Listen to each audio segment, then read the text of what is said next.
మా మీద తెలుసు వైజాగ్లో ఇన్సిడెంట్లు కానీ ప్రతిపక్ష నాయకుల మీద ఎలాంటి దాడులు చేశారో, బీజేపీ కార్యకర్తల్ని పొట్టల్లో కత్తులు గుచ్చి పేగులు బయటికి తీశారు వైసీపీ నాయకులు. వైఎస్ వివేకానంద రెడ్డి గారిని మర్డర్ చేయించిన ప్రభుత్వం ఇది. సిబిఎన్ గారిని ఇబ్బంది పెట్టిన ప్రభుత్వం అరెస్ట్ చేసి నన్ను స్వయాన అనేక పర్యాయాలు అడ్డుకున్న ప్రభుత్వం ఇది. ఈ ప్రభుత్వం పోవాలంటే ఒకటే, డబ్బులు పెరిగిపోయిన జగన్ కి ఎవరు అడ్డు ఆపు లేరు, నేను ఏదైనా చేయగలను అనుకుంటున్నాడు. రావణాసురుడు కూడా ఒకటే అనుకున్నాడు, నా చుట్టూ బంగారంతో కట్టిన లంక ఉంది, వజ్రాలతో వైడూర్యాలతో ఉన్న పుష్పక విమానం ఉంది, ధీరులు సూరులు మంది మార్బలం ఉన్నారు అనుకున్నాడు. నన్నేం చేయగలడు అనుకున్నాడు.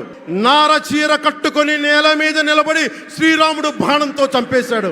రాష్ట్రాన్ని రావణ కాష్టం చేసిన అయోధ్యకే రాముణ్ణి తీసుకొచ్చిన శ్రీ మోదీ గారు ఇక్కడ ఉంటే, రాష్ట్రాన్ని రావణ కాష్టం చేసిన చిటికిని వేలంత రావణాసురుణ్ణి తీసేయడం అంత కష్టమా?